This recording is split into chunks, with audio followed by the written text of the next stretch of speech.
Oui, bah dès que tu vois les cigognes, là t'allumes ta lampe et t'auras un artichaut. C'est quand même... Ah coucou!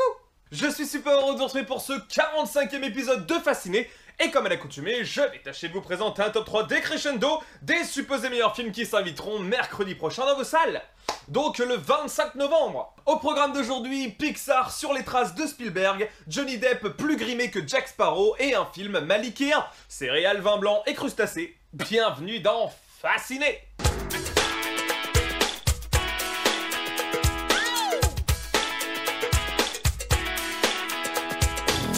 Je ne le dis que très rarement, mais exceptionnellement cette semaine est particulièrement orgasmique, à tel point que vous devez voir les 3 films que je vais vous présenter. Au vu de la qualité de ces œuvres qui débarqueront mercredi prochain, il m'a fallu être drastique sur la sélection, et j'espère avoir fait des bons choix. Et voici d'ailleurs le numéro 1. 5 mois après Vice Versa, est-ce que Pixar peut réitérer l'exploit en si peu de temps?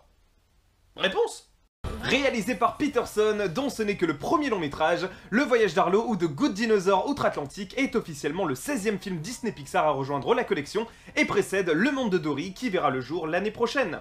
Initialement prévu pour le 30 mai 2014 sur le territoire de l'oncle Sam, il a subi un retard considérable de 36 mois dû à un changement de metteur en scène, d'un remaniement et surtout d'un important licenciement chez Pixar Studios. En 3 mots, une belle grosse galère. A l'origine, il était même question que Le Voyage d'Arlo soit doublé par Neil Patrick Harris, le célèbre Barney d'How I Met Your Mother, ou encore John Lithgow, qui d'ailleurs interprète son rôle dans la série, mais les problèmes de production ont empiété sur leur emploi du temps et ils ont dû quitter le navire. Quel dommage! Côté scénar, avez-vous déjà imaginé notre avenir si l'ère glaciaire n'avait pas tué les dinosaures? Vous verriez vivre parmi eux?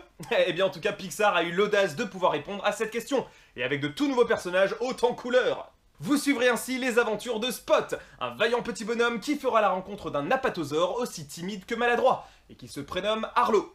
Ensemble, ils vont devoir affronter toute une famille de tyrannosaures qui ne souhaitent en faire qu'une bouchée. Étant sans conteste la meilleure unification professionnelle que le cinéma ait connue, Disney Pixar revient une nouvelle fois avec un conte enchanteur pour nous faire réfléchir tout en nous émerveillant. Le Voyage d'Arlo succède ainsi à plus d'une dizaine de chefs-d'œuvre indémodables, desquels on pourra citer Ratatouille, Wall-E, Lao et bien évidemment l'excellente trilogie des Toy Story. Concernant les doublages, en France vous retrouverez Eric Cantona dans le rôle du collectionneur, et sachez qu'aux États-Unis c'est le propre réalisateur de ce film qui doublera ce personnage. Et donc, eh bien pourquoi Le Voyage d'Arlo? Eh bien déjà, si vous suivez cette chronique depuis le début, vous devez connaître l'intérêt et même l'admiration que je porte à ce studio, et surtout leur entêtement à toujours vouloir repousser les frontières de la perfection. Et quand on voit Vice Versa, on se demande comment ils peuvent aller plus haut. La plus grande force de la maison Disney, c'est sans conteste sa capacité à pouvoir convaincre les plus petits, mais aussi les plus grands. D'un côté, les couleurs et les personnages pour les plus petits, et de l'autre, l'humour, la finesse, mais aussi la morale pour les plus grands. Et ça, c'est vraiment magique. La magie de Disney, quoi. Et en cela, elle restera sans conteste la maison de production la plus créative et la plus intelligente de toutes. Bravo Disney. Et tout de suite, le maintenant si.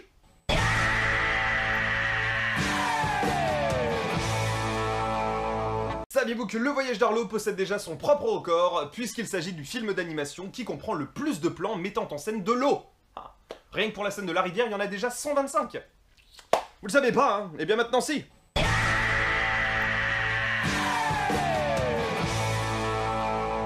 Passons tout de suite au numéro 2, et quel numéro 2?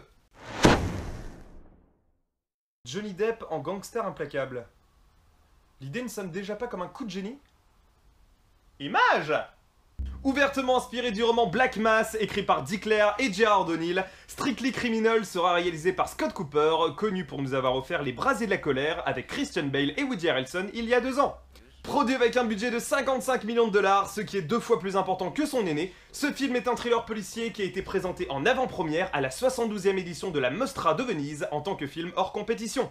Côté casting, vous retrouverez le méconnaissable Johnny Depp qui pour l'occasion est même allé jusqu'à porter des lentilles, ainsi que l'immanquable Benedict Cumberbatch qui est actuellement en plein tournage de Doctor Strange qui sortira en salle dans moins d'1 an.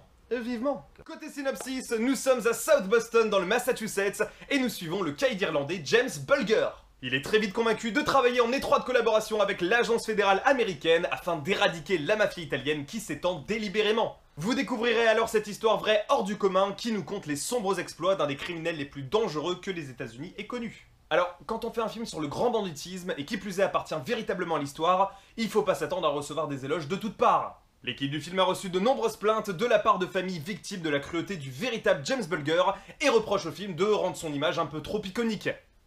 Ça se conçoit. L'affiche du film de son côté rend très nettement hommage au Scarface de Brian De Palma, et n'est pas sans rappeler l'un des films belges les plus cultes. C'est arrivé près de chez vous.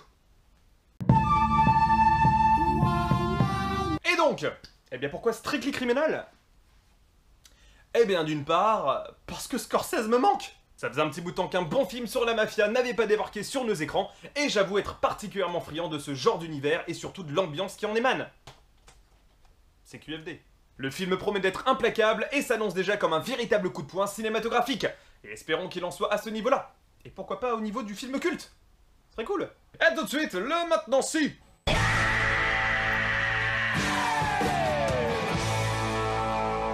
Saviez-vous qu'en 2013, Johnny Depp avait quitté le projet pour des raisons financières, puisque les producteurs lui avaient demandé de ramener son cachet à 10 millions de dollars au lieu des 20 millions habituels? Quel fripon. Vous le savez pas, hein. Eh bien maintenant si.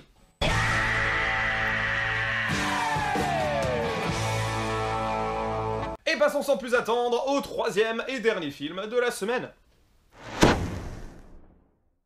La nouvelle œuvre d'un réalisateur visionnaire pour clôturer cet épisode. Que demande le peuple? Réalisé par l'inimitable Terrence Malick, à qui l'on doit le saisissant Les Moissons du Ciel, Knight of Cups est un drame américain dont le titre fait directement référence au jeu de tarot, dans lequel le chevalier de coupe représente le changement amoureux. Côté casting, vous retrouverez le meilleur Batman que le cinéma ait connu en la personne de Christian Bale, Cate Blanchett, Antonio Banderas ou encore la sublimissime Nathalie Portman que nous n'avons pas vu depuis le second volet de Thor.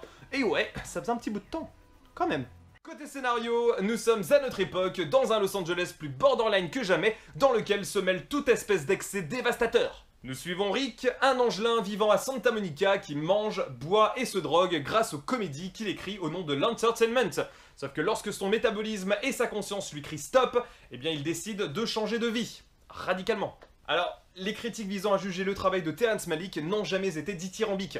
C'est une réalité. Il n'a jamais satisfait les foules de manière unanime, et à son sujet, le débat monte le ton lorsqu'il s'agit de crier soit au génie, soit à l'arnaque. Les avis divergent entre cinéma expérimental digne des plus grandes œuvres de David Lynch, ou alors branlette intellectuelle surévaluée. Mais comme on le dit toujours, en bien ou en mal, l'important c'est qu'on parle de vous. Mais le moins qu'on puisse dire, c'est qu'il a toujours suscité l'intérêt. C'est peut-être le plus important. Donc foncez le voir, vous saurez très vite dans quelle catégorie vous rangez. Ah. Mais n'oubliez pas une chose, c'est qu'on est beaucoup plus proche du cinéma moderne que du cinéma classique. Ouais, c'est pas du tout pareil. Et donc, eh bien pourquoi Knight of Cups? Eh bien déjà, il faut que vous sachiez une chose, c'est que Terrence Malick, c'est le réalisateur que les producteurs s'arrachent. Et les acteurs se battent entre eux pour avoir la chance d'avoir un nom sur une de ses affiches. Et il suffit de regarder le casting de ses précédents films pour s'en assurer. C'est un travail intelligent, réfléchi, pas toujours très accessible comme a pu le prouver de Tree of Life avec Brad Pitt et Sean Penn, mais il mérite l'importance qu'on lui porte. Et je ne doute pas que ce film puisse être au niveau de La Ligne Rouge, sorti en 98. Déjà. Et pour finir ce 45e épisode de Fasciné, le dernier maintenant si.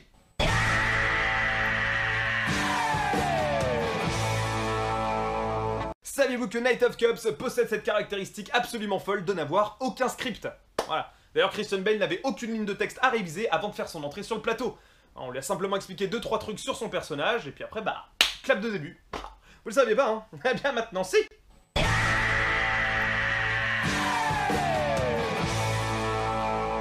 Et je voulais terminer cet épisode avec une note beaucoup moins sympa, parce que demain, ça fera déjà une semaine que la tragédie du 13 novembre est arrivée. Et je sais pas trop quoi dire, quoi. Enfin, ce qui est arrivé est un acte absolument barbaresque, qui n'a aucune justification, et faut garder espoir, faut absolument pas tomber dans la haine facile, évidemment éviter tous les amalgames, et ça je pense que vous avez simplement allumé la télé pour l'entendre en boucle, mais c'est quelque chose d'absolument impardonnable, et aucune religion n'est capable de justifier un tel acte, c'est indescriptible. Et mes pensées vont aux familles, aux amis des familles, aux blessés qui essaient de se remettre tranquillement et avec le temps, petit à petit, de leurs blessures qui auraient pu leur être fatales. Et j'espère que le gouvernement quand même prendra des mesures nécessaires pour qu'un acte comme celui-là ne se reproduise pas, parce que ça ne peut pas se reproduire. L'humanité ne peut pas accepter qu'une chose comme ça puisse se réitérer.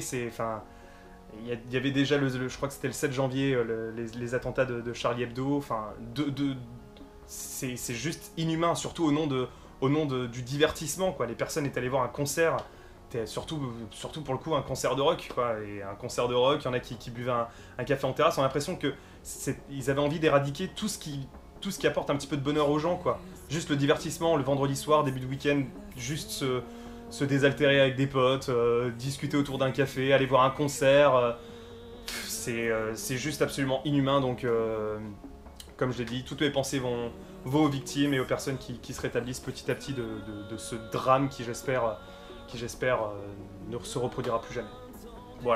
Voilà, merci à vous d'avoir suivi cette chronique, j'espère vous avoir donné l'envie d'aller voir au moins l'un de ces 3 films. Sinon, rien du tout. Bisous, portez-vous bien, ciao, et rendez-vous dans les salles obscures. J'espère que ces films vont vous fasciner. Il nous reste tout un monde à repeupler. Il nous reste un avenir à regretter. Et nous courbons les chines et nous dansons ensemble sur une terre désolée.